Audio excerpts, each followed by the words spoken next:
আরে ধর ধর, পালিয়ে গেল রে, ধর। ওহ, তোর দ্বারা যদি একটা কাজ হয়।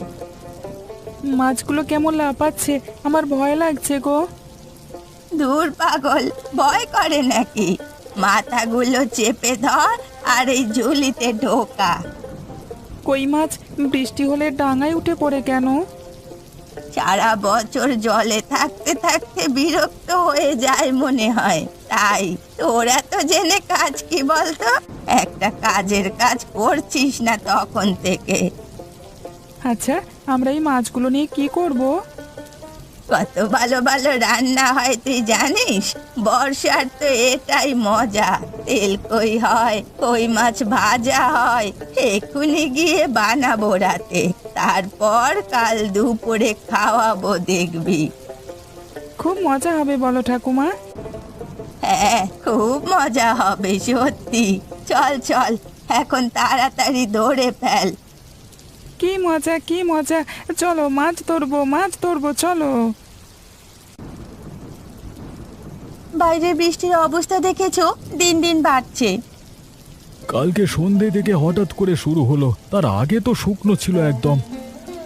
কিন্তু এবার কি হবে বলো তো? একটু বৃষ্টি হলেই আমাদের গ্রামে জল জমে সব ডুবে যায়। চাষের জমিও তো কিছু আর থাকবে না। আরে এমনিতেই খেতে পারছিলাম না, আরো অবস্থা খারাপ হয়ে গেল।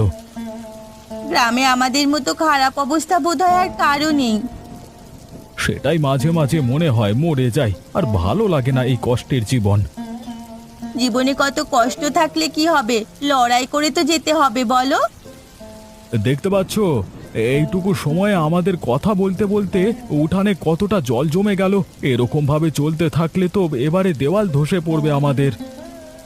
সকাল থেকেই দেখছি রান্নাঘরে জল পড়ছে, রান্নার জিনিসপত্র সব ভিজে গেছে। কি রান্না হবে কিচ্ছু জানি না, তাছাড়া শুকনো কাঠও নেই। কি করে কি করব কিচ্ছু বুঝতে পারছি না। উফ, এত কষ্ট যে কেন আসে মানুষের জীবনে। বলছি একটা বুদ্ধি দেব? দাও না। বুড়িমার কাছে যাও একবার, হয়তো কিছু বুদ্ধি দিতে পারেন। হ্যাঁ, উনি অনেক জীবন বদলেছেন বটে। ঠিক আছে, তুমি যখন বলছো যাব। ওই মানুষটার কাছে অনেক রকমের বুদ্ধি থাকে, নিশ্চয়ই আমাদের কিছু সাহায্য করতে পারবেন বিপদের মধ্যে। ঠিক আছে, আজকে একবার যাব। সকালে খাবার কিছু আছে কি? বড্ড খিদে পেয়েছে। না গো, কিছুই তো নেই। তোমার খিদে পেয়েছে আমি বুঝতে পেরেছি, কিন্তু থাক থাক, মন